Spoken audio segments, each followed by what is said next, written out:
Blog Talk Radio.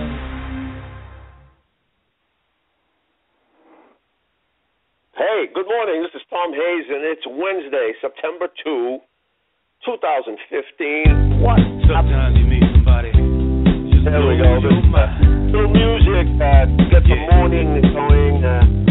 That's a little song called Back to the Sugar Shack, which is another show that I do. If you do get a chance to tune in, I've reconnected with the owner of a great club in Boston called the Sugar Shack, which operated for 10 years between the 60s and 70s. But today, we are going to talk about comedy and cooking because we have Dennis Wirth from, is it Leominster you're living right now, Dennis? I live in Gardner right now, the TV show we're doing out of Leominster, though. Oh, okay. So welcome to the show. Thank you for having me on, Thomas. I'm happy to be here. Well, great. Now, that's quite a combination, comedy and cooking. And I didn't know, is there something inherently humorous or fun? Well, we know that cooking's fun. I mean, when I was on your show, it was a lot of fun. You have a great show. You've had some great guests on there. I think it's a fantastic concept. But, what I always like to do with my guests is ask them, how did you get here? Because I find that life has an interesting course and path. I happen to believe that it's pretty predestined. We're going to end up where we end up because a lot of times we don't even plan to end up where we do end up, but we get there anyway. So how did this all begin for you? How did comedy and cooking come together? Well, I've worked in the restaurant industry for about 30 years now, and I started doing the stand-up comedy. And I was a guest on a lot of the local television shows. I had an opportunity to do one of my own, so I said, well, I'll combine the two things, that I do in life, the cooking and the comedy. And I got a lot of compliments. A lot of people do cooking shows. A lot of people have done comedy shows. I'm the first one anybody's known of that's combining the two, so it's a fun little thing. And it's really taken off since I started it. When I started it, I'd ask my friends, in comedy, hey, can you do me a favor, come on the show? Now I'm getting more requests to be on the show than I can possibly get on. So my two favorite things in life, I love comedy, I love to eat. So they say if you do what you love to do in life, you never work a day. So I'm having fun. That's exactly the truth. So, years ago I was when I was on the road and I was a salesman, it was always great being out and meeting people. And I walked into a place in Newton Corner, I think it was, a fantastic little one of those gourmet places, that made gourmet dinners to go for all the working stiffs who came home on the train or by car and didn't want to cook. And this place was just phenomenal in his approach, very original, very creative. And I talked to the owner, and he said, this is all I wanted to do. He says, when I was 5 years old, he says, I didn't ask for a train set. I didn't ask for a bicycle. I wanted one of those easy bake ovens. He says, no, that's what he told me. He told his parents he didn't want the easy bake. He wanted the real oven. Oh, why not? You're going to go big or go home, right? And it was because he knew at that early age that he wanted to be a chef. So when did it start for you? My mom was an excellent cook. I mean, it just some of the stuff she made, you look forward to mealtime at my house. So, not that I helped her cook, but I always enjoyed her meals. And once you get started in a restaurant and doing it yourself, then you want to see how far you can take it. You make one dish that's good. How can I improve on it? You try another recipe. How can I improve on it? And it's a fun little hobby if you like to eat. That's for sure. Yeah, so at what point did you decide that you didn't just want to observe and consume, but that you thought you might create? Did you do that at the house? Well, yeah, watching a lot of cooking shows, that's why you watch them, because you think it's nothing you can do, But, I mean, when I got a job right out of high school in a restaurant, and, they teach you, and it's like, this isn't as hard as it actually looks, to do. And it's a lot of simple recipes out there. We're doing on the Comedy Kitchen and stuff you can do right in your own home, without much effort, and they're really great dishes we're putting out. We made some quesadillas when I had you on. Yeah, I've cooked that dish, 6 or 7 times since then. That was the tacos with the the chicken. That's right. What's the actual name? What's the name of the dish? We made the chicken quesadillas. Chicken quesadillas. That was beautiful. I mean, it's just a few simple combination of some, common spices and pretty fast. I learned a few things of why you use a combination of oil and butter, and you explained how, you want different tastes. You also explained how if you want to cook internally, you cover the pan as opposed to just letting it fry without a cover. So I've picked up. We live in a world where everybody gets the fast food now, and by the time you wait at the drive-thru to get the fast food, you could cook your own dish, and it's much healthier, just as easy. Right. So now, I'm going to dig a little deep because I always want to know the answers why, and how. So why did you apply? We get out of high school, you go to work in a restaurant. Why did you choose? You could have chosen a million different fields. It wasn't so much that I chose it. It was I was looking for a job. Some of my friends worked in a restaurant. They said they could get me a job. I started doing it. Found out I enjoyed it, and been doing it ever since. There you go. So, I kind of I'm saying we'll talk about, we'll marry this with the comedy in a minute. But now, what heritage, what nationality was your mother? French. Okay. Right, and I think I met your mom at the show, right? Yes, you did. Yeah, love. Yeah, Mom. That's right. And so, French Canadian. Yeah, French Canadian. Yeah. And okay, a good cook, so, as most French are. Yeah, absolutely. I'll never forget being in a trip to Europe when I was in my early 20s, and we drove out of Paris. We had spent a week in Paris, and I was just blown away. We had spent a week in London, and then we flew to Paris, and I couldn't believe the difference because the British are not what you call noted for their culinary arts. And, it's rough food over there, did you, Tom? Oh boy! I mean, other than the English pubs, great beer, but you don't have the English section of Boston as compared with the Italian section of Boston, where all of the English restaurants are. That just doesn't really happen. Nor do you see, again, a lot of Irish bars, but not a lot of Irish restaurants because somehow fine taste for food escaped both those islands. Yeah, you got to know where to go in Boston to get the good food, But sometimes in life, things find you. You don't find them. I didn't go looking to get into cooking. I kind of cook and pound. Right, exactly, and that's kind of the point I want to make. So you kind of met with your destiny, and obviously it hit the nerve where you have this, desire to cook, and hence you have been there for 30 years. So what do you do now? Well, I got the bigger desire to eat. I love to eat. So that's the joke of the I like to cook, but I really love to eat. That's the whole Unbelievable. thing. It is so hard. I'm trying to trim down a little bit myself, and it's so hard when you really cook something really fantastic. It's hard not to really jump in and just keep tasting. Oh, yeah, that's the funnest part, yeah. When you get to the cooking part, that's the most fun. Exactly. So what's your opinion on what makes a great chef? Well, you got to love to eat, that's for sure. And like anything else, it takes years of training. You start out in good, but I mean, if you can learn from a great chef, they've been down the road you already want to go. So it's more learning from the people ahead of you and then staying the path and educating yourself as to what to do and what not to do. I want to right now plug, if anybody's listening out there, we put up a poster, and a lot of times what's going to happen, at this time of the morning, people going to work, et cetera, we don't get a lot of live listeners, but we do get a lot of great listeners in our podcast. But if you're there and you would like to talk to Dennis, it's 646-929-2451. Again, that's 646-929-2451. Would love to hear from you. So what now?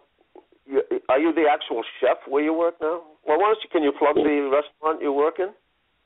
Sure. I work at Jade 2 in Leominster, Massachusetts. We got Asian Cantonese food there, and I manage a restaurant. Some days I work the front, some days I cook, some days I do whatever needs to be done to make sure the restaurant gets run. But we got some Right. How long have you been there? I've been there for 20 years. Oh, all right. Now that's kind of a juxtaposition, isn't it? A Caucasian and a Chinese cooking and Chinese food. They're not on their connection to the American public. They don't speak much English, but they like to make money like anybody. So as long as I'm making them money, they pretty much let me do what I want. So that's good. Good. Now, was it tough to switch to Cantonese or Szechuan cooking?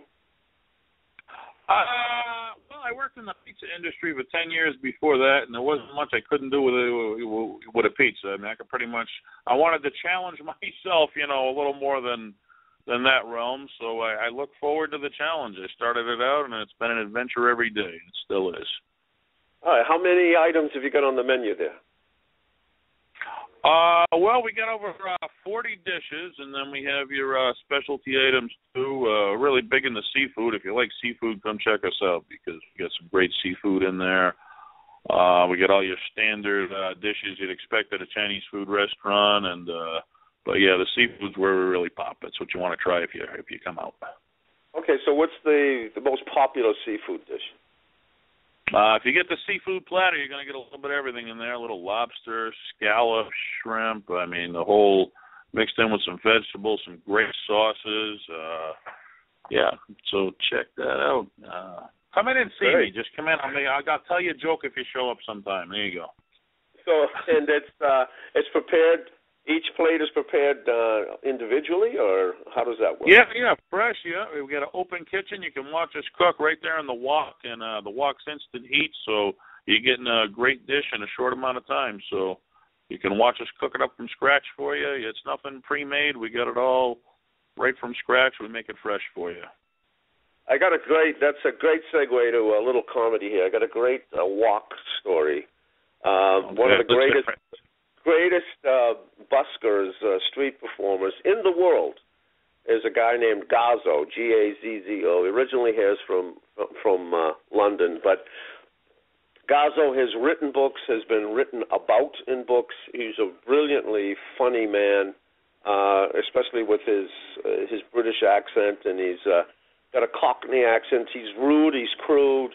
I first ran into him down at, I think, at King Richard's Fair, which happens every year, this time of year.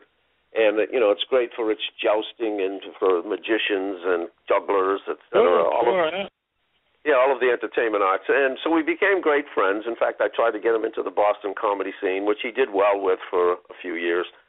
And so at one point, we started talking about cooking, and he said, Tom, you've got to get a wok. And he explained that, with a wok, just as you say, you can cook very quickly. You get different... the heat. And one of the things that I've learned I still use, am I right or wrong in this?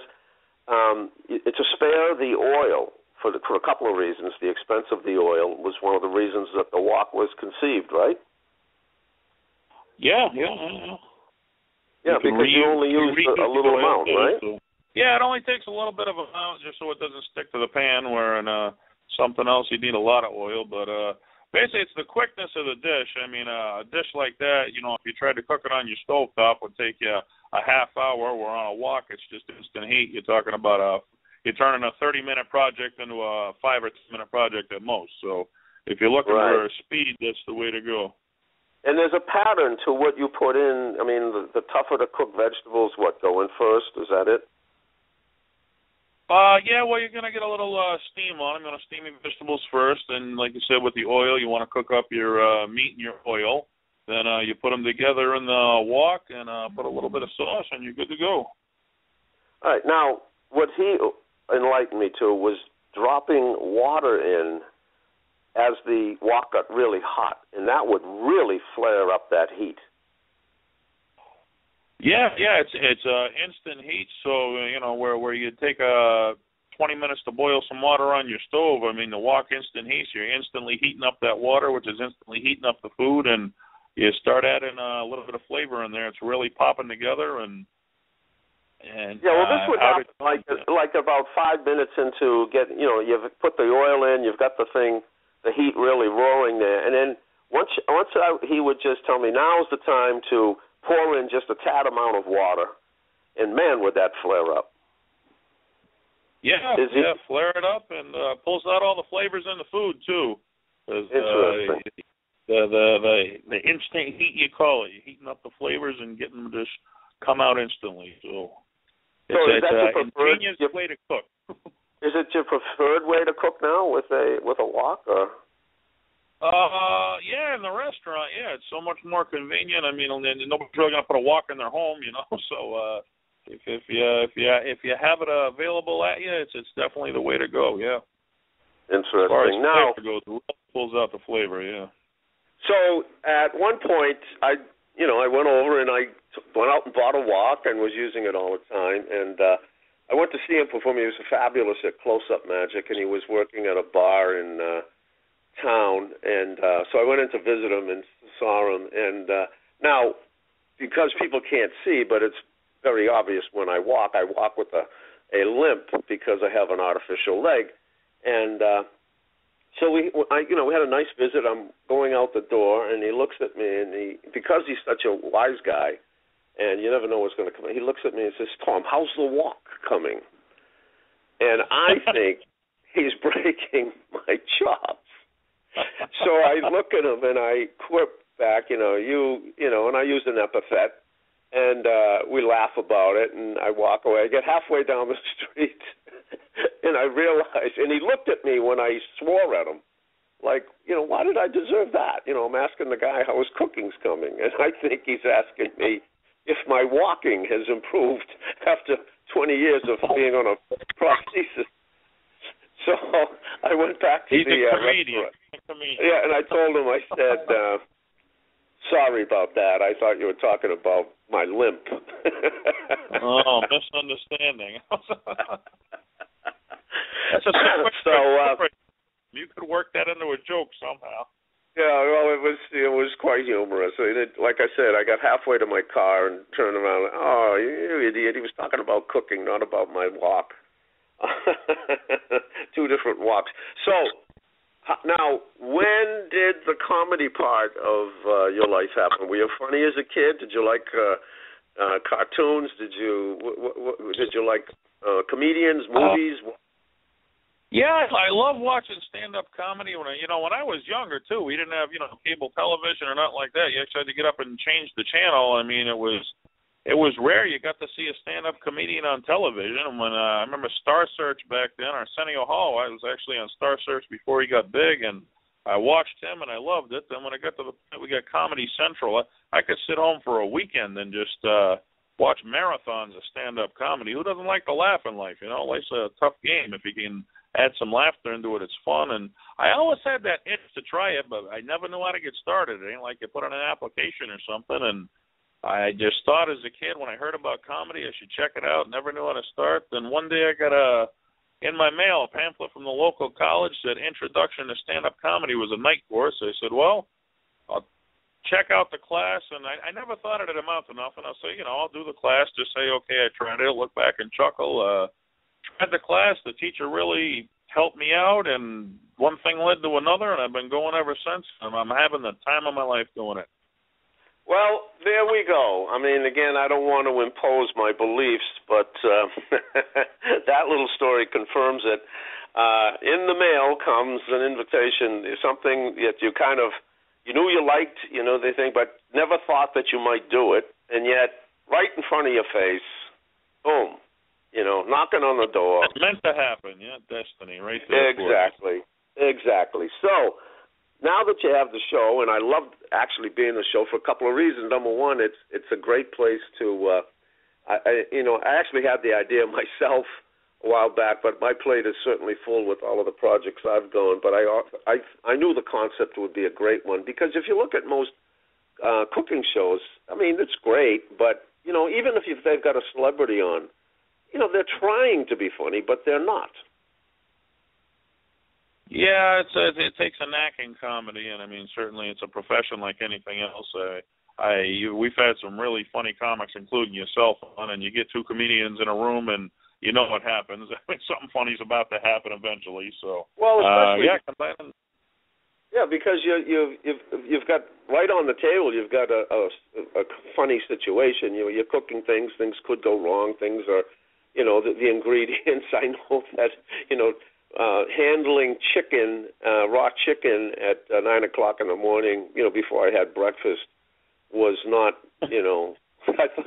pretty funny for me. The feel, etc. Led to some things, and then of course I played with some of the tacos. They became yarmulkes and things, and it was a lot of fun. But I think it's a situation, a comedic situation that if you've got the right ingredients of comedians, can really be kind of fun. Yeah, it's. We're up there in a television studio, so, I have what's accessible in a television studio. If I called up some comedians and said, hey, come to my house and cook on my stove, they'd probably laugh at me. But the lure of in a television studio is getting up there. But I'm limited to what I can do in there unless I want to put a full kitchen, inside the television studio. But that's why I said we'll do some quick, simple dishes. Nobody's got to be scared to watch the Comedy Kitchen that they couldn't do that in their own home. A lot of these cooking shows, you tune in and be like, well, I got to watch this on TV. It's nothing I could do in my own home. The dishes I'm doing, it's step by step. It's easy. It's stuff you could do right on your stovetop. So you're getting the best of both worlds. You're going to get a comedy from a comedian. You're going to learn how to make a great dish. And everybody loves to laugh. Everybody loves to eat. Everybody loves to cook after you watch my show. And, the show's starting to take off. I had Steve Sweeney, the king of Boston comedy. He was nice enough to come on. So once he walked through the door, how could anybody else say no? Since then, I've had Tom Cotter and Carrie Louise. Tom took second place on America's Got Talent, and Carrie Louise, she was on the Oprah Winfrey Show, has a long list of credits. So the guests that want to come on are starting to get bigger, and we actually got Jimmy J.J. Walker is going to be a guest in October. And we're doing a Halloween episode. We got Shannon Silva from Ghost Hunters is coming on. So we got a lot coming up. It should be fun. Really good, really good. I love success. And, isn't it true that if you just stay with it, and if you love it, things start to happen? Yeah, stay the course. You're going to have your ups and downs like everything, but you can't get depressed with the downs. Like I try to make it into a challenge. Well, if something don't work, then it's a challenge to make it work. And the longer you do it, hopefully eventually something catches on, and it's starting to go pretty good, yeah. All right, so now you're at home, you've got the day off, and you want to make something special, whether for you or a guest or even alone. Let's say alone, because a lot of people live alone today. So what do you do if you've got the time? What's your favorite dish?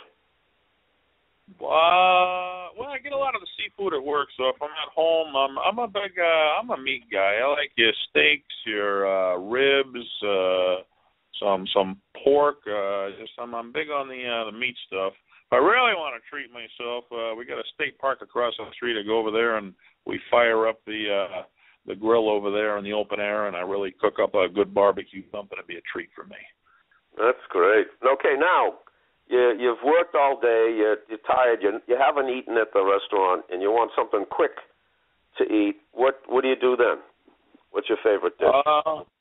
Quick dish, maybe something, some chicken or something. It's a chicken on the stovetop with some vegetables. The problem I was liking to eat, as you've seen, I'm a pretty big guy, so yeah, I'm trying to explore the healthy dishes now. So a little bit of chicken and vegetables, 5-10 minutes. It's a quick snack. It's healthy, and it's some good eating. So.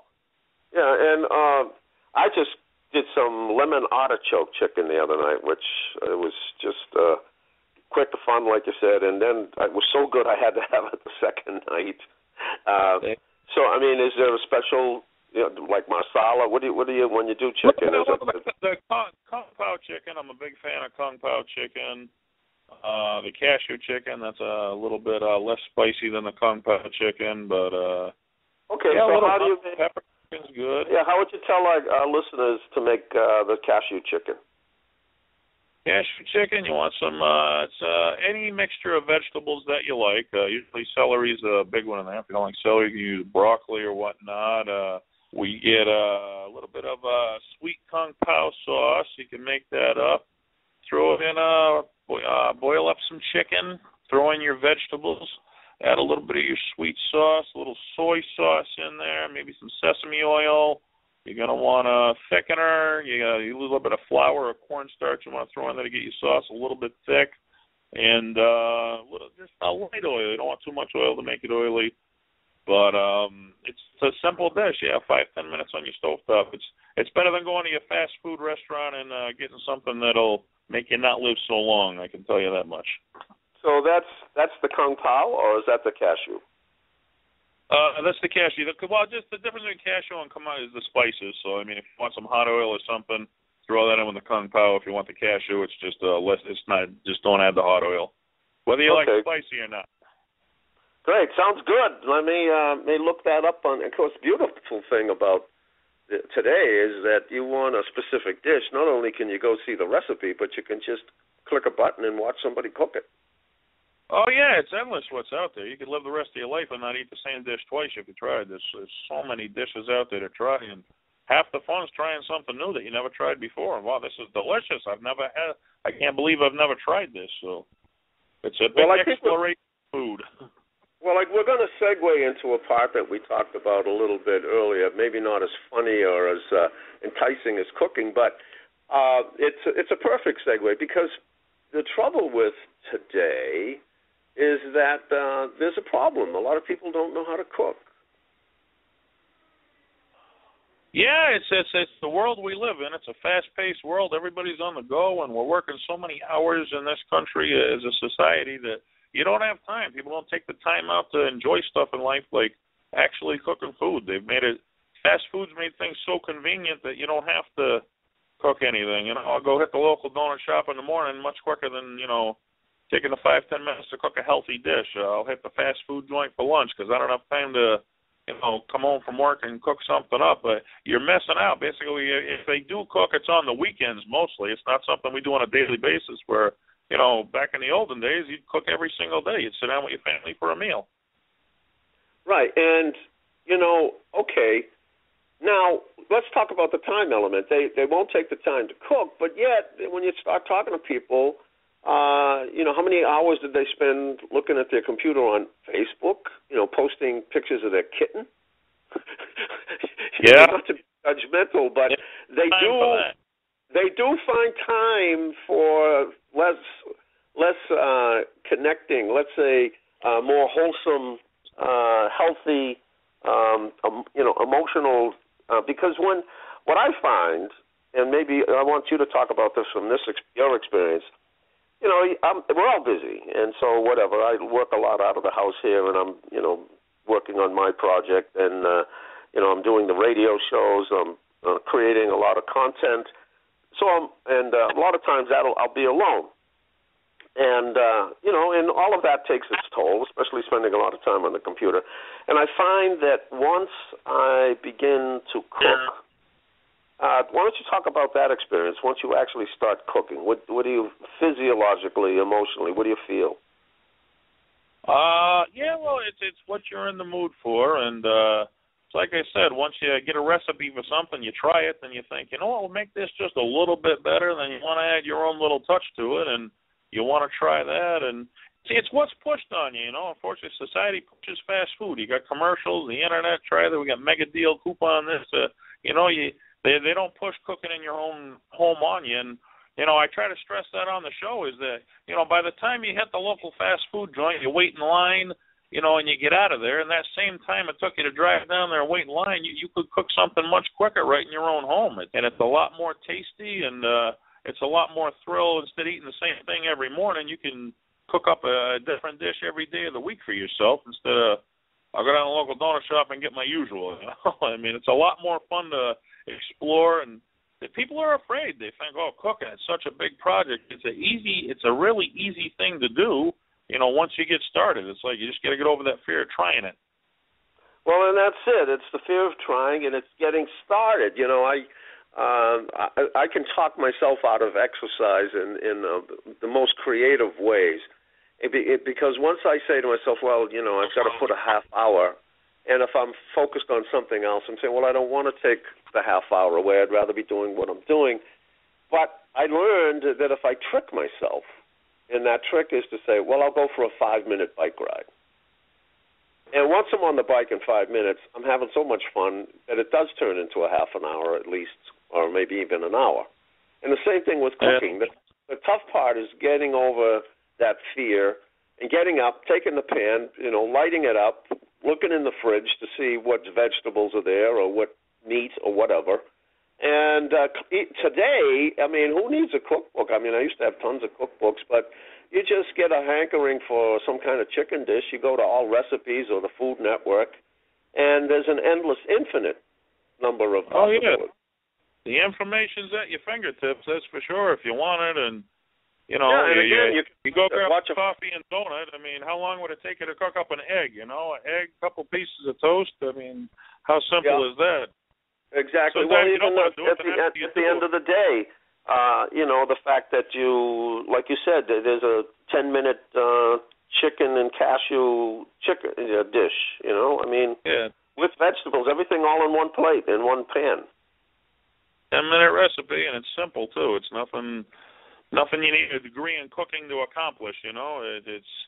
It's so worth it at the end. You're so glad a lot of times after you did. I'm so glad I cooked that. I thought it'd be more work than it was, but it's a joy. You have to find the joy in trying. That's the operative word. I find that once I go over there, reach inside the fridge, I take the food out of the package, whether it's a steak or a chicken or fish or whatever. Once I start preparing it, immediately, it shifts the day. It takes me out of that work phase.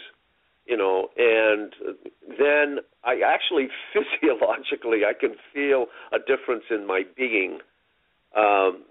It's different. It's like, oh wow, food. And then when you light it up and you start putting the food in the pan with like you said, some of the oils and the spices, then the other sensations start to work on your being, which is the smells, the taste. It's a sense of you don't get that experience by opening a package. Yeah, exactly. It's a sense of accomplishment. When you make it yourself, you're going to appreciate it so much more because you put the time and effort into making it. Is where if you just go down and grab some packaged food, all right, I got to eat. All right, we got that done. On to the next thing. There's no appreciation. If you do it yourself. Right, but you've created a gestalt, an experience, a zeitgeist, whatever you want to call it. You've created, the house transforms, and many times when I've been cooking, people, if I have guests in the come, they go, oh my God, it smells so beautiful in here, and wow, that's, and you've ignited a whole different event to the day. Yeah, if you get other people to try your food too, you become, you can get them into cooking. How'd you make that? Well, here's how you make it yourself, and I've had other people who don't like to cook, and like you said, we did the quesadilla, and you've made it a few times yourself. It's fun to learn a new recipe. It's fun to eat new food, and after you've done it a few times, it gets addictive. You want to try more. So the thing is, get over the hurdle of trying it, and we get obesity in this country like crazy. We got to get back to cooking for ourselves, making healthy stuff, and rather than eat what's been pushed on us, eat healthy food. Exactly. But, again, it becomes more of a physical thing. It's not simply taking food, preparing it and putting it inside. It becomes, again, an experience. The day changes. It's a wonderful transition from from day into evening. And so which leads me to another of my pet peeves that drives me out of my mind, because now did you have siblings growing up? I had one sister that I grew up with, yeah. Okay, and now, did you grow up in a single-parent home, or were both parents there? Or? No, both parents were there, yeah. My daddy, he was off doing his thing. Mom usually cooked the meals. So, back in the day, Mom stayed home and made the meals and ran the house, and she was an excellent cook. Okay, and so did you sit down together as a unit, as a family? Yeah, we had our family meals. Oh yeah, every night it was, Mom would serve up. We'd sit around the kitchen table. Not much of that in today's society anymore. I wish there was, but it was family time, and you certainly look forward to what Mom was going to cook next, for sure. Yeah, one of my pet peeves is the lack of family time, the lack of a dinner. I mean, wow, to me, I kind of believe in the Socratic method and the process of questioning and what it brings out. It's like, why have a family if you're not going to enjoy it? Yeah, it's bonding time. Meal time used to be a bonding time for family. You'd sit around, enjoy the dish, and talk about family stuff. It's a thing we're getting away from. We need to get back to. Exactly. And again, we're talking joy. You walk into a house, again, my mothers were home during that time when I grew up as well. And one of the best parts of the day was to run in from school and to see two house dresses in that house. One was my mother, the other was my grandmother, and they were Italian. So it was always exciting. The first words out of my mouth was, what's for dinner? Yeah, when your kids get older, it's a good way to get them home, and say, hey, do you want to come visit Dad? Well, I'm busy. Well, I'm making your favorite spare ribs. Oh, you're making spare? Oh, well, maybe I can make some time to come see you. Sure. So yeah, it's a good lure. If you got some good food, you can get some good company. Well, and again, there's a ceremony to it, isn't there? There's a tradition. There's a reason that it feels good. You sit down. You've got a house full of sensations, from the smells and the tastes and even the look of the food. I mean, that's another part of it, right? The preparation when you put it on the presentation. Presentation is very important. Presentation. Have you seen Chef's Table? Chef's Table. I don't believe I've got that one yet. Oh, brilliantly done. Brilliant done. And presentation, not only, you get your mouth watering before you even taste the bite. Yeah, I mean, if it looks good, you're going to look good. And not only, I mean, cinematographically, it's brilliant. I mean, the cinematography is amazing. How they captured the essence of the restaurant itself to even the kitchen, but then watching the chefs. The chefs today are taking the approach of they care where the food comes from, not just a truck. They go to the actual farms in the fields. They establish relationships with the growers. Oh, sure, yeah. You get your freshest food, I mean, by the time it gets from the fields to the store to your house, you've taken away some of the taste. I mean, you can go down to your local dairy, your local produce, your local farm. You're getting the, immediate taste that you're losing once it's sat on a shelf for a while. So the fresher, the better. Yeah, that's one of the key things in cooking is everything's fresh. Fresh is your best taste in the world. Yeah, and and also what kind of ingredients go into the production of the food. I remember being in Italy, and what would look like just a normal dish, like they have these amazing tables of hors d'oeuvres, what they call antipasti, before the pasta, and in there you would look at it looked like a grilled zucchini or something. But man, yeah. when you tasted that zucchini, you were like, oh, what is this? I have never tasted such richness, such depth. Right off the field. There you go. Yeah, well, and plus they're using, they're not using artificial fertilizer. They're using manure. Oh, yeah. If you can buy the organic food, it's a little more expensive. Well, actually, it's a lot more expensive, but it's so much more worth it because you're not going to get the pesticides, that you're getting and what they're feeding. Even eggs. If you get the chickens who are fed, the pesticide food and everything like that, as opposed to an organic egg, and do the test yourself. Buy some regular eggs and organic eggs, and you put them both in a bowl next to each other. You'll never eat regular eggs again because the color is such a dull color on a non-organic egg, and you put an organic egg, it's just a dark, dark yellow. You can tell just by looking at a raw egg the quality you're getting. So it's worth spending a little bit extra money. As soon as you crack the egg, the farm produced, the mega farm, the corporate farm, produced egg. The shell, it just crumbles so easily. And you can actually hit an organic shell a couple of times before it'll crack.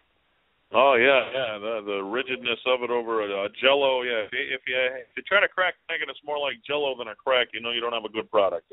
You want a good crack on an egg, you're getting something good. So we've touched on a few things, and we're going to really get things going here in a little bit. But first of all, people say, "Oh, the time. I don't have the time." And then you find out, well, yeah, but they'll make the time to play a video, play Candy Crush. I get these invitations. So and so's invited me to play Candy. I'm like, are you serious? You have time for that? You got time Yet for you didn't have time for dinner. You didn't, you didn't sit down with your kids. You didn't sit down with yourself and take that healing time. That really, folks, this stuff becomes you. Yeah. You're putting it. Eating experience. It's a family experience, sure. Yeah, you're putting this stuff in you. It doesn't somehow pass through the portals of your throat into your stomach and become changed and become all of a sudden good. If it's junk, it's junk. Remember the old saying when we were kids, you are what you eat. Remember that? Exactly. It still holds true today. You are what you eat. Exactly. So people will say, I don't have the time. Yet they find the time to spend, texting and whatever. Okay, fine. Everybody's got their own thing, but there's obviously a lot of consciousness in it. But let's talk about the difference between the price of normal eggs and the price of organic. You're going to spend $2 or $3 more, right? Yeah. That's $3 more. It's worth it. It's worth a little extra. Yeah, divided by 12 eggs. Right. It's a few cents an egg, right? About 20 cents an egg. Yet, now here's the part I love. People will tell you how expensive their whatever is, their phone bill, this and that. And yet, they think nothing of $10 a day at least on a Starbucks coffees or even, that, oh, no, we can't talk about that. Yet, when you start multiplying that times the 30 days, it far exceeds. Yeah, I'll eat the junk food so that I can afford my smartphone, So I'll sacrifice my health so I can get a really good phone to use, Right, yeah, but again... We've lost our priorities, sure. You look at somebody and go, well, wait a minute, you just complained about your but you just spent $5 on a cup of coffee. Oh, yeah, but I need... coffee, yeah, but that's just the first one. I know you'll be here 3 times today. You can cook healthy for half the prices, going out for some fast food, prices going up and up.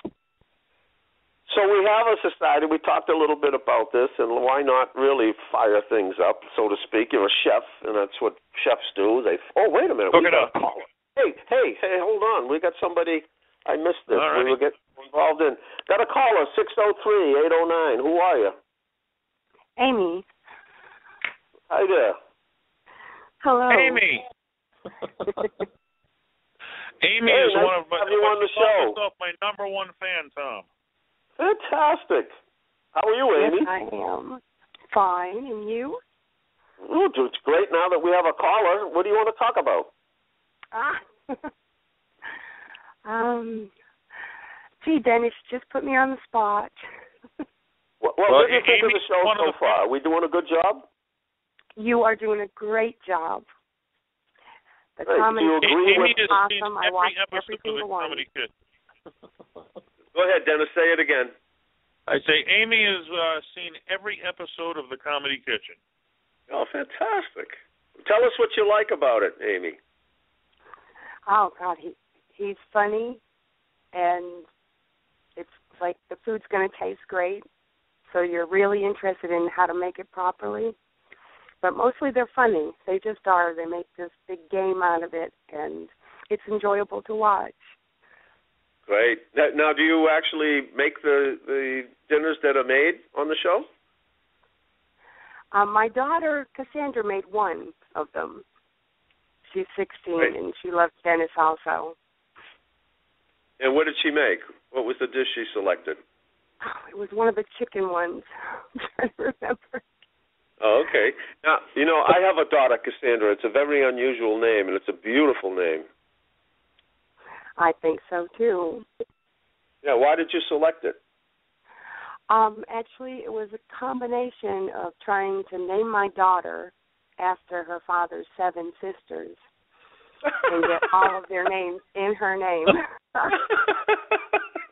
Great, all right. Well, we got some good comedy here. Great. So now, we've been talking about the fact that people don't cook. Now, has the show? Did you like to cook before? Did you cook in the house before, or has the show helped you to make that transition? I love to cook, but I'm mainly a baker, so I'm not really the dinner type cook. I bake, and I love baking all sorts of things, but cooking dinner, that helps a little because you get a little bored of chicken. Yeah. So it's the idea aspect? Right. So do you find yourself cooking more now that Dennis has enlightened you? Probably better. Well, thank you. What's the number one tip that you've picked up, the one that you can think has made the biggest difference in your cooking? I would say probably the types of seasonings that they put in things. Yeah, I learned that day that you don't have to buy an already mixed. Dennis taught me that your little chili powder, a little paprika, and then I came home and looked at all these expensive spices that I bought that were combinations, and I went, wait a minute, all they are is a little bit of this and a little bit of that Dennis showed me on the show. Yeah. Do it yourself. Hey, Dennis, you want to pick up on that? Yeah. Like I said, everybody gets scared. They think, I'm going to need it. It's all simple stuff you can buy right in your grocery store. And why pay the big bucks when you can just make it up yourself for, an inexpensive amount, and it's easier, it's healthier, and it's a lot of fun. Amy likes to bake. I know. She used to bake some breads, a little bread. She had a little bakery she ran, American-made yummies. She used to bake up some beautiful, all kinds of breads. Ask her about her breads. Yeah, what happened there? So you actually had a business? You were in the bakery business? Yes. Oh, great. How'd that go? Was it fun? It went very well. I had to take a little bit of a hiatus because I became ill. But me and my daughter still talk about starting it back up because I do have a lot of people that message me and text me and still want to order. So, we go back and forth as Mom gets better. We'll be back, we tell them. Fantastic. Now, I touched on the idea that, emotionally, physically, physiologically, once you start preparing, once you can come into contact with food and bakery, oh my God, if you're baking in the home, your house must smell fantastic all the time. Yeah, it's like a duplex, and my neighbor used to say she loved Fridays because I would cook for about 13 hours straight. And she was my taste tester, actually, so. And I've tried the breads. They're very tasty as well as smelling good. You definitely want to try them. What was your favorite preparation? Was it breads? What do you like to? What are you most proud of, Amy? Well, I usually was proud of my cakes, but I think my mini loaves, I was very proud of how much they took off and how much people liked that they were baked fresh on that day and that they were all natural. There was no, chemicals in their bread, so they would buy them on the day I baked them, and I would go out and sell them. Great. Did you have a variety of flours, like oat flour, rye flour, whole wheat, what? Mainly I used the regular unbleached flour. Right. What is the significance of that? I used unbleached, but they don't wash out as many vitamins and minerals. Is that right, or what? Yes, that's exactly right. And there's, it's a less chemical thing. And also, I didn't ever add salt to anything because I was taught that there's already salt in everything out there, so you don't need to add more to it. Interesting. Well, what about in baking, though? Didn't they always tell you to put salt in to make things happen baking-wise, no? Taste-wise. My grandmother was a no salt. It's like she had this motto is, you're trying to make it taste sweet, why would you put anything bitter in it to take sweetness away? So I basically followed her recipes and adjusted some of them so that they were people's favorites. And that's what I would put in the store was the favorite ones. Interesting. Now, no salt. Like I love pancakes, but it always, in every pancake recipe, it says add salt because it helps make the thing rise. No. Is that true? No. If your baking powder is fresh, it's going to rise the same as if you didn't put salt in it. Baking powder, makes, it's fresh, it makes it rise, and you don't need that. And pancakes, actually, the best pancakes there are buttermilk. And why is that? Pancake, yeah. It's very fluffy. And they're fluffier, and I made all my breads. If they required milk, it was buttermilk. Interesting. And it makes it moister also than regular milk. She has a blueberry loaf bread that is to die for, Thomas. I'll tell you right now. You travel to get Amy's blueberry loaf bread. Wow. Wow. Wow. And is it an actual bread, or is it more of a dessert, or a combination of both? Some of them are breads, and then other ones are cakes. Uh-huh. They're like breakfast loaves, kind of. Yeah. Now, you know what? Always when I think of somebody having a bakery and fresh breads and mini loaves, especially, there's nothing to me that is more fantastic than a hard crust, meaty bread. Is there a knack to that? Is that a specialty? How do you get that? You learn your oven, actually. That's the secret to it, because every oven is different. Every, how can I put it, latitude or longitude, whatever they describe it, everyone is different. Gas is different, electric is different, and the type of oven makes a big difference. You learn your oven, and you learn your temp. Interesting. So, again, I love this because we're talking about cooking being an art, isn't it? It's not simply throwing things in a pan. Yeah, so like the fact that you have to connect with the oven, don't you? Yes, you do. You definitely have to know your oven. That sounds laughable, but it's the actual fact is that, to me, again, somehow, as we talk about choices versus non-choice and destiny, I've been led down a spiritual path, and I found that helps me get through life during the tough times. And you start to see, you become conscious of things, that the more aware you are, the more awake you are, and the more you understand that everything has its place. It's like, to me, it's like an artist talking about his guitar or somebody talking about their paintbrush, right? Yeah. Well, a lot of cooks say, you got knives. The knives are just an extension of my hand. They're not even really a tool I use. They're an extension of yourself, yeah.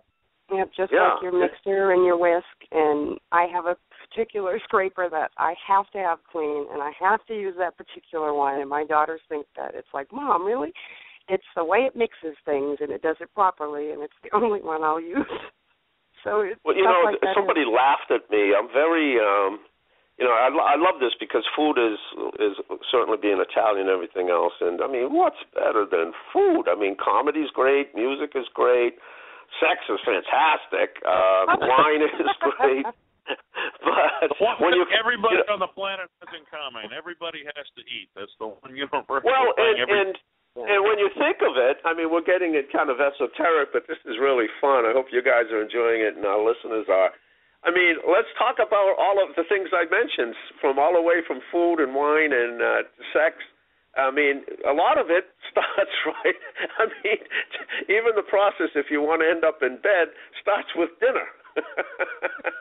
Starts with just sometimes, Well, it used to be that way. You invited a woman out to dinner, or you had her over the house for dinner, because that was the beginning of the whole ritual. Because there are rituals. stuff. There's nothing better. Remember that. Pizza, sex, and stuff. Boom.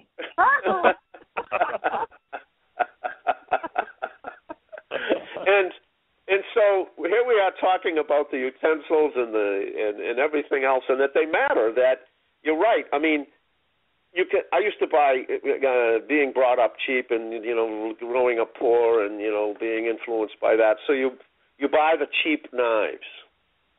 Oh. And then all of a sudden, your income level comes up, and then you go into a really nice. Wow. Then you put a nice knife in you, and it's $75 for one knife, but you put it in your hand, and now let's talk about cost again. I've had these knives for 20, 30 years. So what is that over how many life? ones would you buy in that time over one that'll last forever, right? Oh, and like you were just saying, Amy, the feel of the knife in your hand. Yeah, a lot of people. I basically think it's what you put into them. If you get a rotten knife or a rotten scraper, then it's not going to taste the same. Exactly. I'm a Pampered Chef addict as far as their cookware. I buy everything in the catalog because it makes the stuff mix better, which means if it mixes better, it tastes better. One of the things that cracks me up on the show, too, is I'll pull out a piece of beef and I'll tell a guest, all right, grab a knife and cut it. And they're trying to cut it like a hacksaw. They're using their arm power. I'm like, don't use your arm to let the knife do the work. Everybody tries to, do the work themselves. Like, you don't do the work. The knife does the work. Like, oh, yeah. Well, again, I'm a big believer now that to really, really enjoy life. I mean, my life could have been cut short at the age of 13. I had a disease, a type of cancer that if 100 kids got it, 95 died. So I am blessed, and I know it every single day. You were meant to be here, Tom.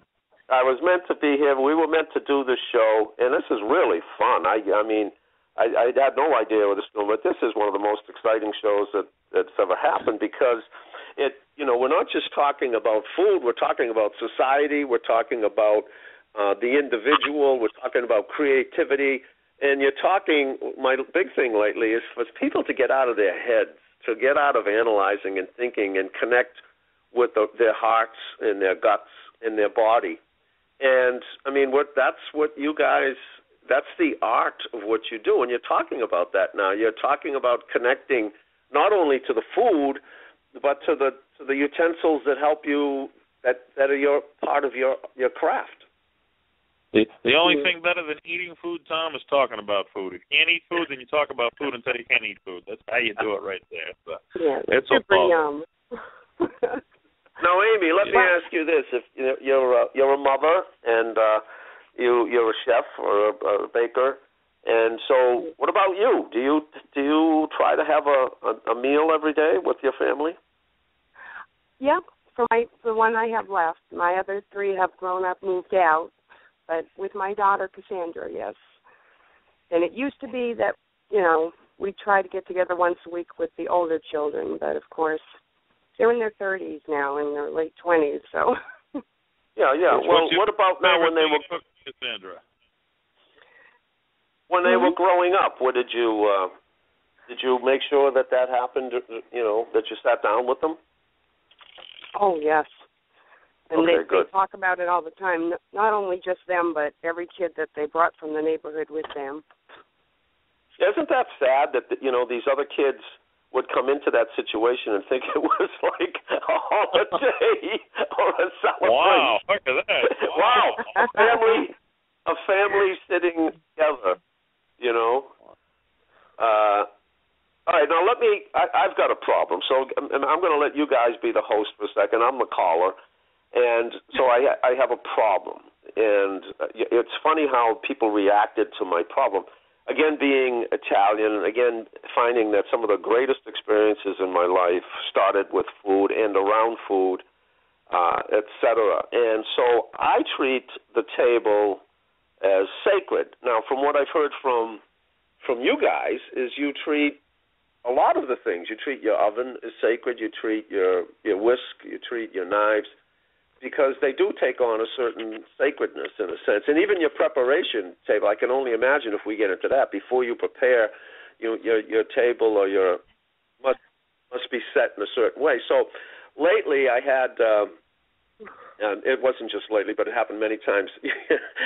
When I do invite people to the table, especially the younger people, they'll bring the table will be set with nice china, nice silverware, maybe a wine glass, some nice wine on the table, some tape. I like cloth napkins as opposed to paper, and then somebody will place down a half empty, half full, whatever, crinkled water bottle, plastic water bottle, and I get upset. And everybody, yeah, because it now has destroyed the aesthetics of the table. You've cheapened it. Exactly. Thank you. Yes. Am I wrong? Am I wrong for getting tweaked on this? Well, no. What you need to do is make sure you have a glass there for them. With ice in it. Give them that little what's interesting, well, I do, but you see, what happens is they look at me with this bizarre look, like, what's your problem? You got to do dishes later, Tom. Why would you? You can just throw a plastic bottle away. Exactly. One person proposed we could skip all this and use paper plates. Yeah. And here's I think what triggered it. I have a real affinity for certain forks and knives in my silverware drawer. And the person looked at me. I said, no, I want that fork. And people looked at me like, it's just a fork. But it's not just a fork. It's not just a whisk. It's not just a knife, is it? No. Oh, it's a part of what you do. Yeah, it's your tool of the trade. Yes. Yeah. Exactly. Maybe they're starting to find with plastic too. They're starting to find chemicals. They're starting to get out of the plastic and into the water and into the food that you're eating. If you leave them if you have a bottle of water and leave it in your car, the heat will actually, make some of the chemicals go in the water. Then you're drinking those chemicals. Yep, exactly. And they're finding out that there's no real benefit to the bottled water in terms of sanitation or even whatever, because it's not as healthy as even drinking it out of the tap. And one of the things I've learned about out of the tap is I pour it into a large bottle and I let it sit for 2 or 3 days before I use it, because then a lot of the chemicals escape, the gases and things, and it becomes boil it too. Boil the water. Yeah, boil it. Yeah. So maybe we should get together and write a book about the esoteric, the aesthetic properties, the mind, spirit, and body transformations that happen all around food. I mean, because it sounds like we're on the same track here. It's more than just eating. Yeah, it's an experience. If I lose you, gentlemen, I am on the road. So what you'll know in advance. I missed go ahead. If I lose you, gentlemen, I'm on the road. I see. So I don't want you to think that I would be rude enough to hang up, because I would not. Okay. Well, Amy, are you having fun? Yes, I am. That's what counts. Well, you added so much to the show when we were doing okay, but this is really the whole baking component and the fact about the oven and the smells, and that you learn, that you really become. You have to become, again, without getting too esoteric, but you have to become one with the stove. I mean, that's what all the great masters talk about. You have to become one with the knife, one with the. I mean, am I being wacky again, or do you guys feel that? If you give me and Amy together, some kung pao chicken and a bread loaf for dessert, okay? That's the meal you're gonna get from us two together, right there. Think about that. Yes. Yeah, and it is a holistic approach, isn't it? If you're going to do it right. Yes. You put your heart into everything. There you go. There's the word. You don't put your head in. I'd look forward to making the best kung pao chicken I could make for Amy to taste, and she'd look forward to making the best blueberry bread loaf for me to taste. You want to impress each other. It's a competition, You really want to make the other one enjoy your food. And you're caught my daughters always say that my stuff tastes so great because I make it with love. That's the word I was looking for. That's the word. Because of my situation, I do a lot of inspirational speaking. One of the greatest stories I had is that, and this will really, I didn't plan on doing this, but this is just great. Being on the road and being subject to the fast food because of necessity when I was in sales, I mean, I just couldn't, didn't have the opportunity. And I went one day and I learned about a simple thing as a sandwich. I went into, it's a chain. I won't say the name of it, but it begins with a D and it ends with an OS, and there's Angel in between. So I go in, one of my favorite sandwich in the world is tuna with lettuce, tomato, onions, and pickles, and whatever. So their pockets, I was on their pockets well because they seemed to mix the tuna well. It was just the right combination of me. Anyway, I go in and this is cold, raw March day, one of those days where you're waiting for winter to break, but it's not, and it's just miserable. And so I want my sandwich, and I go in and I order it, and I get to the car, and I open up the sandwich, and this pocket, and I look inside, and there's no mayonnaise in the tuna. There's an overabundance of onions, and the lettuce is brown, and no tomatoes. And I looked at this, and I said to myself, this is not a tuna sandwich. This is a hate sandwich. Whoever made this sandwich hated making this sandwich, and I'm about to hate eating it. And I always ask audiences, would you take it back? And 90% of the people say no, because, first of all, the person who made it is miserable. Now I'm going to tell them they made a lousy sandwich. What are they going to do to it when they get it out of my sight? Yeah, fast food, you get a lot of young kids looking for a paycheck. They don't care about what they're doing. They don't have the passion for it. And that same place you're talking about going, I once went, and the girl was so confused that I wanted a tuna sub, and I told her I wanted, lettuce, pickle, whatever on it. She was so confused, and she's like, well, tell me what you want on it. So I told her the vegetables. Then I got it, and she didn't put no tuna on it because I didn't say tuna. I'm like, well, I got to tell you I want on a sandwich? I think that'd be obvious, but they don't care about fast food. They're there for a paycheck. And then I learned what an indifferent sandwich is. An indifferent sandwich is those when you go into, a gas station and you go inside and there's the deli and there's those triangle sandwich, the two halves that have been cut in an angle, and they're sitting there. There's no shelf life on them because there's so many. But there's indifference there. I mean, the person who made them didn't care, and the person who eats them doesn't care. It just fills a hole. Yeah. And then one day I was working up at the Hotel Balsams, way up north, and I found that once you crossed a certain longitude, food went to hell. If you went into a sub shop or something and asked for an Italian Italian sandwich, you got bologna and ham and some American cheese. Throw it on a bread and call it a sandwich, right? Yeah, and you'd say, well, don't you have mortadella? And they'd look at like you just, used an epithet or swore at them. Anyway, I pulled into a place famished, and I said, oh, here we go, little roadside. The place was at an angle. It was falling down. And I said, good luck. So I immediately went to the refrigerator to find one of those indifferent sandwiches. And the guy, I hear this, what you looking for? I said, I'm looking for a sandwich. He goes, we do those upstairs. So I go upstairs, and there's this little gal sitting in this, empty little kitchen with the paint peeling off the walls. There's dust on the floor. She's sitting in one of those red metal chairs with the stuffing coming out of it. And I said, oh, boy, this is going to be brutal. And she immediately jumps up and says, well, how can I help you? And I'm looking at this enthusiasm saying, wow, this kid's a little more hip than what you usually find. So I said, yeah, I'd like a tuna sandwich, because I didn't even know if I'd get tuna. Once you get past Tilton, New Hampshire, tuna becomes rare. Okay. And she said, sure. She goes into this old refrigerator that my mother and grandmother had, a regular Frigidaire, and she takes out a tin and she starts mixing up the tuna with enthusiasm.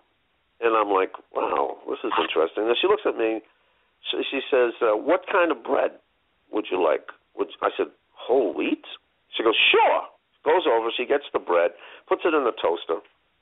Now she goes back to the refrigerator, gets a head of lettuce, starts washing, takes off the leaves and washes them individually and pats them down with a paper towel. Now I feel like Yeah, now I feel like I'm back home. Taking pride in what she's doing. You don't see that often. Exactly, and so she then reaches over. It was about this time of year. She goes into a basket from the farm, and she pulls out a beautiful tomato, and she puts it on the counter in front of me and starts slicing it. And I'm watching the seeds and the juice pour out onto the plate that she's cutting this on, the board. And then she does the same thing with the fresh onion, puts those on the sandwich. Well, the toast comes out. She lays the lettuce down, the tuna down, the tomato and the onion, takes the other piece of toast out, looks at me and says, "Would you like a little extra mayonnaise?" Dennis, I almost fell over. And first of all, I'm watching this. I'm watching this like it's a floor show. Like I'm getting an exotic dancer who's something to watch. In the art. You know, not only getting a sandwich, I'm getting a show, a performance. I mean, this is as good as any great stand. And she put she put extra mayonnaise on, and then she wrapped it in tinfoil. So when I got it, it had to be 6 inches high, the sandwich at least, and warm to the touch. I forget what the cost, but I know I tipped her just as much, and it took me an hour. Well, the point is, it's 20 years later. I'm still talking about that sandwich, and I call that sandwich not a hate sandwich, not an indifferent sandwich, but that's a love sandwich. You made it with love. There you go. Just like Mom would make it for you, right? Exactly. I ask people all the time, I say, "What's the best sandwich you ever had?" And they say, "Peanut butter and jelly." And I say, "Who made it?" They go, "My mother." And why was it the best? Because there was love in it. Made it with love. That's exactly right. Yeah. And, so folks, I had a roommate recently in her 20s, and she told me she only eats organic. Well, yeah, she'd come in with Whole Foods, with frozen lasagna. She would take it out of the freezer, turn around, throw it into the microwave, nuke it for 8 minutes, not even take it out of the little cardboard sleeve. They don't know how easy it is to cook. That's why they do that. They don't realize how easy it is. And she sits down with her iPad, her cell phone, and her computer, doesn't look at the food. She shovels it into her mouth, and then plays with the computers till it's gone, throws the container away, and goes in her room. That is an evening dinner for a bulk of the population in the United States. And if they eat a fresh dish, they consider it such a treat. They're like, "Oh, you made that. That's such a treat. I wish I could come again and sometime and have you cook it for me again." It's like, well, you could cook it yourself. It's something you could do. It's exactly. Easy. And if you put a little love in it, oh my goodness, does it taste? Dennis, this was fun. We did an hour and 13 minutes. I know you got to get to work. Great time. I do have to get to work and make some food with love for other people to eat. So hopefully Good. they'll come visit me. Let's do it again and get Amy on, and we'll get all the components of baking and cooking and family and dinner and meals, and maybe we'll make a difference. Hopefully we get some people cooking out there, Tom, and loving food like we. Great job, man. Fun. And that's it, folks. Thank you, Tom. All right. Take care. Bye-bye. Bye-bye.